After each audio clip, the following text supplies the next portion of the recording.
Hello, welcome to this week's Dirt Shed Show, where we'll be talking about how you can harness science to be a better mountain biker. We've got a cool new video from Nuteproof and their descent downhill bike going pretty fast under Adam Brayton, plus all the usuals. Welcome to this week's Dirt Shed Show.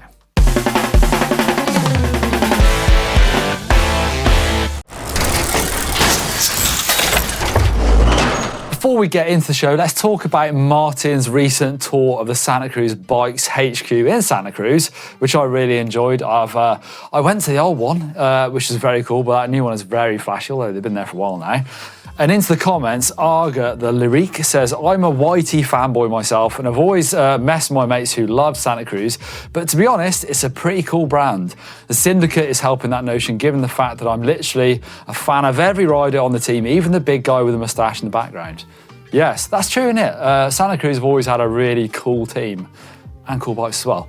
Darren Haynes says, Ashton bikes will always be the coolest. Yes, Martyn did used to have his own trials brand back in the day, but no longer going, I'm afraid. Anyway, also over on GMBN Tech, David Fletcher says, the return of Doddy. He's been away growing a moustache. That's very true, that's a very good one. Anyway, let's talk bike riding and science and think about the scientific principles and physics that could make us a better bike rider, get cleverer and faster at the same time. Now, you've probably thought about gravity and the role of weight distribution. I know I have. The role of gravity and weight distribution. Now, I guess I talk about this quite a lot in skills how-tos, but sticking your weight in the right position on the bike makes a big difference, and what you don't want is your weight going up and over the bars. Aerodynamics and air resistance. Now, we're getting into dangerous territory here because the GCN office is just over there, and you know what they do? They wear their Lycra all day around the office as well.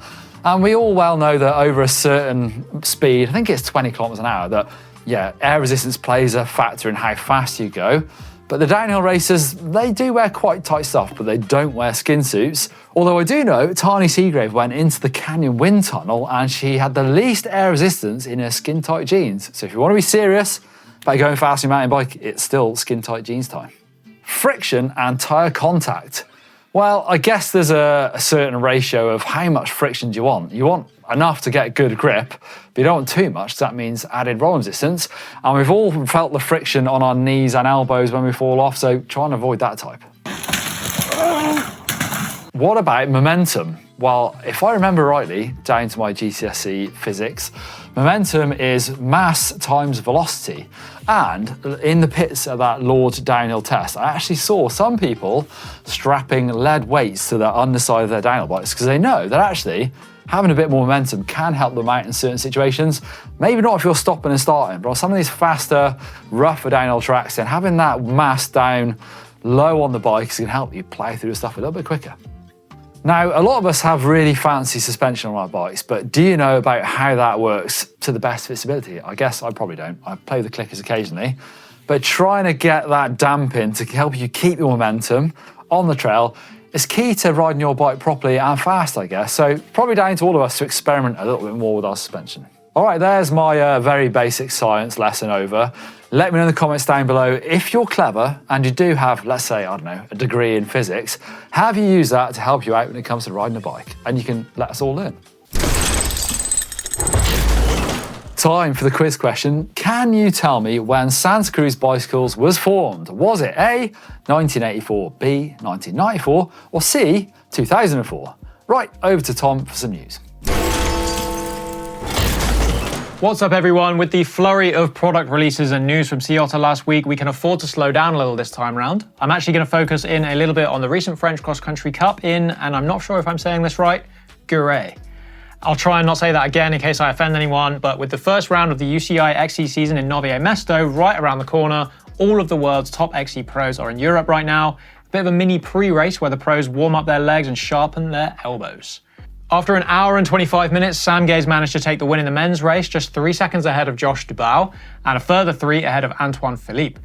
The women's race saw Pauline Ferrand-Pivot put 10 seconds into Lena Garol for the win, with Annie Last just over a minute back in third. So with the early season action in mind, we're teeing up lots of free content from Novie Mesto on our GMBN Racing YouTube channel, including junior live streams and a whole load of highlights reels which will come out shortly after all of the main races. But if you want to watch every race in one place, including the elite finals in the XCC and XCO, make sure you've got your GCN Plus subscription ready to go, as they will be available there live, ad-free and on demand. Link in the description down below to find out more info on that. After a fair amount of time untouched, the GT sensor has received an update. There's 5 models of the revised 29-inch rail bike, 3 carbon, which feature 140mm of travel, 2 alloy, which feature 130mm. There's also a new GT sensor ST, which pairs 110mm of travel with 140mm fork. It's gained some more modern geometry numbers and lost weight since the last iteration, with over 600 grams shed from the frame, and now features tube-in-tube cable routing. RRP varies on models between $2,300 and $5,750 with a carbon frame set being available for $3,500. That's all for now, folks. Time to catch up with Toff for the sickest thing of the week, and I'm off back to work on GMBN Racing. See you later. Right, this week's sickest thing has to be these 2 crankflip clips from Canyon Jones. The first one, he does this knack to late crankflip, and he just catches it so late. It's just so boss. In fact, shouts to Nick editing this. If you can just ramp it, just because ramps are cool and crankflips are cool, and it'll just look so boss.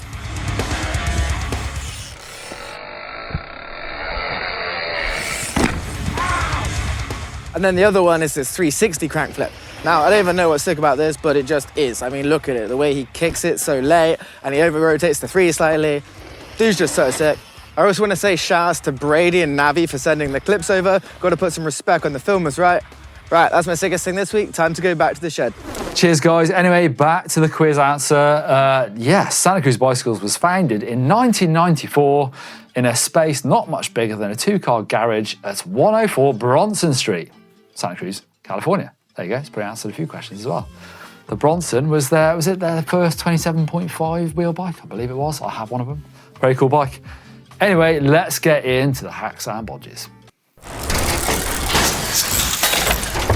And the best hack, or indeed bodge, biggest bodge, wins a GMBN jersey just like this one here. So let's have a look what we got this week. Kicking off with Gerd, I don't know what his name is. The bike stand. We get loads of bike stands sent into hacks and bodges, and this is definitely one of the better ones I've seen. It's Cavet's VHP 15 prototype, made in Germany. The idea for this came when a friend needed a bike stand for a photo and just took a U-shaped pipe and made one more bend in it to make it work. I really liked the idea of how simple it was and made a much nicer version from 10mm steel rod and a 3D printed plastic adapter to go into the bottom bracket. I like that. I think that's really good. Except for the one thing I'm slightly disappointed by, which almost makes it a bodge by default, is that duct tape that's wrapped around it to make it fit. If it wasn't for that, that would be a really good hack. But look at the way it sits underneath the rear wheel. I like that. And you know what? I am king of using a stick to make my bike stand up for videos, but I feel like I want something like that, but maybe a bit sturdier to wash my bike down. But yeah, I like it.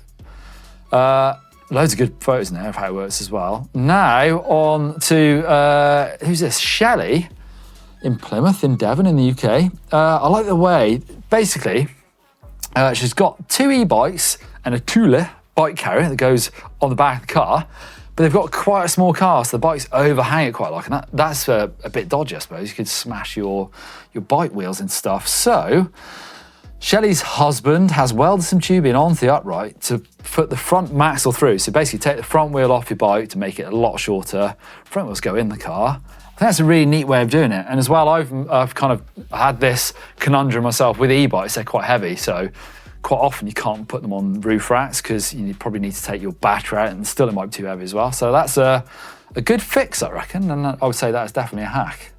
I like this. I love homemade tools, and this is from Joshua, who rides a 2019 Stump Jumper and a 2022 Commissar Meta. Nice. And Joshua is in Pittsburgh, Pennsylvania, and basically has made this kind of credit card thing out of metal. It's a gauge, basically, for setting the sag on your fork and your shock.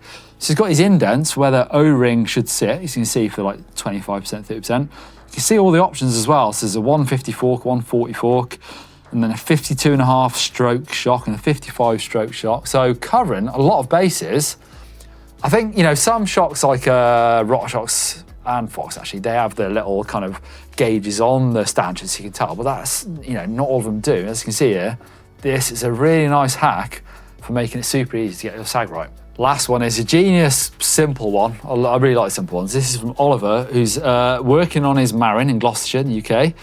Basically, when he's taking the headset apart, he's used the rubber gloves go under the bottom of the head tube, so if he's messing around with the top one and anything falls out, or the bearings fall out, they don't drop on the floor, ping off your work stand and go underneath the rug somewhere. They just drop into that glove and you don't lose them. Genius, super simple. I think that's one that we can all use as well. But time for the winner. And I think I actually got to go with the bike stand and Gerard, I'm not quite sure who it is. But send us details and we will get you a GMBN jersey in the post. And keep sending your hacks and bodges using the uploader description down below. Thought you got rid of me, didn't you? But I'm actually back to tell you about our competition this week. We've got 5 pairs of the brand new Crank Brothers Mallet Trail pedal to give away. There's 3 colors on offer. It's a brand new pedal from Crank Brothers this year. And all you have to do to enter is to click on the link in the description down below, fill in the form, and we'll have the result right here on the Dirt Shed Show in 2 weeks' time. Bon chance. And time for the caption contest, where we're using this photo of 2 intruders into the dirt shed, Si and Dan from GCN, and Cornish Cactus, the caption contest MVP, says, I am the great cornholio, I need TP for my bunghole. Martyn's not impressed when Beavis and Butthead turn up on work experience. That's actually credit to Mrs. Cactus for that one. Does anyone watch Beavis and Butthead anymore? Probably not, but I liked it. Drew Felix says, hello fellow kids, are you ready to gnaw the shred?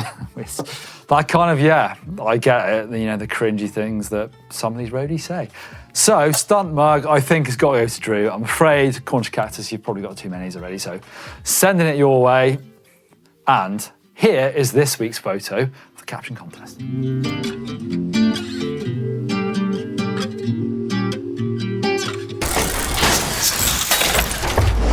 Right, some of the things I liked on the internet this week, and let's start off with a banger. This is Adam Brayton, filmed by Alex Rankin, on the new Nukeproof Descent, and this is Ultimate Hammer.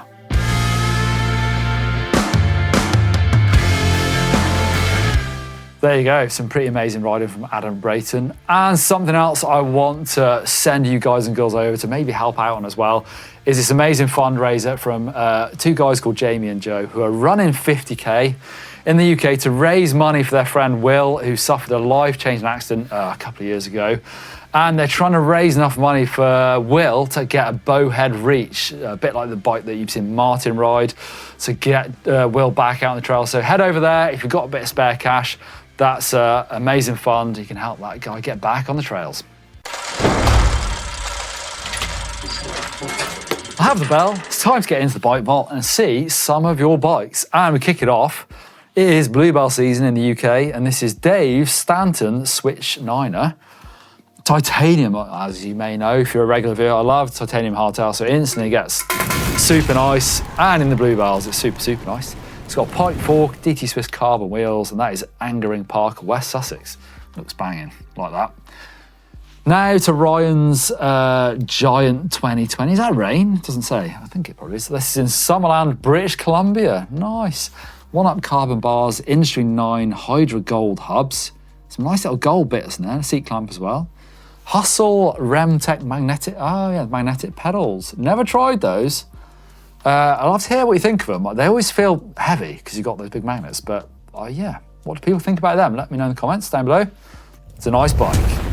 Another hardtail, this is Andy's On One Tick Tick. This is Spooky Woods Glen Tress, practice for an enduro run. It's good, one of those slack hardtails. Is that 29? It's hard to tell with these bikes sometimes, but I think I've got to go for this, yeah, a hardtail, slacked out, it's got to be super nice. Max and his 2007 Norco A-Line Park Edition. Don't see many of those around these days. This is in Cambridge, Ontario. Just finished this. Always dreamed of getting a downhill bike, so picked it up, refurbished it, refreshed the forks, bearings, and cleaned it within an inch of its life. And that looks immaculate, doesn't it? For a, what is a 15-year-old bike? That looks immaculate. And as I've shown recently, old downhill bikes are amazing for doing jumps and stuff on. So yeah, I hope you have a good fun summer on that bike, Max. And I've got to give that a super nice as well. Getting a cool new bike. This is Felix's YT Jeffsy. This is Moores Valley. First session with it and got this picture. Fresh bikes, you've got to stand there and take a picture of it as well, haven't you? That is a nice bike. This is Mike's 2014 Specialized Stump Jumper Comp Carbon in Klamath Falls, Oregon. Out for some morning miles on my Stumpy. Roval control rims, Eastern bars, Cobble Gobbler, Carbon Work seat post. Loads of fancy bits on that. Oh yeah, check out the seat post. That is a nice bike as well. It looks cool where you're riding it. Is that a lake in the background? Mark's Giant Trans E, an e-bike. I slide it into the bike vault. Pro 29, this is in Bluff View Trail, Wildwood, Missouri. Riding the return trail from the downhill flow trail. I think that's a good looking bike, and then it's like a nice place to ride as well. So that's a nice kid's bike. This is Travis. Specialized Hot Rock in El Pomar Youth Bike Park. Just finished mountain bike lessons in the shadows of the Rockies. Gotta be super nice, because look at the Rockies and the sunshine and a kid's bike. You know, guaranteed super nice. Come on. Dog. First time I've seen a dog in the bike vault for a while. This is Pete and his Santa Cruz Nomad. We don't know what the dog's called, but Pete says he's just back from a ride with the dog. Dog is kind of overshadowing the bike, but that's a nice looking Santa Cruz. Super nice is technically for the dog, not the bike. There we go. Last bike, and this is Nicholas's V-Pace Fred 265. In fact, this is I've not heard of this brand. That's a cool looking bike. Nicholas says this is one of the best value kids bikes on the market. The spec of the bike compared to other bikes. Check them out. V-Pace bikes. I will do. I think that looks great. And like I said, kids bikes pretty guaranteed to get super nice as well. Send your bike in using the link down below. Right, we've got loads of good stuff coming up on GMBN and Tech and Racing this week. Kicking off on Saturday, Rich goes to Sedona and rides the White Line Trail. That looks terrifying. It actually sounds like it's really scary. Plus, at the weekend, Anna checks out some really cheap Amazon tyres, comparing them to some branded tyres, see if they're any good. Then on Monday, over on GMBN Racing, we tell you where you can watch all of the 2023 UCI Mountain Bike World Series. And there's a Jackson Golson bike check over on GMBN Tech. Plus, on Tuesday, Rich takes a look at some brand new canyons. Hey, over on the GMBN store, we've still got 25% off all jerseys and all shorts, so head over there. It's probably our biggest sale ever. And these are all technical materials, got sweat wicking quality sphere. Long sleeve and short sleeves available. So head over for 25% off all jerseys and shorts. And we love your support. And that is it for this week's Dirt Shed Show. Like I say, get tuned in to Tech, GMBN and Racing. Loads of stuff coming up this week. But thanks for watching, and I'll see you next week.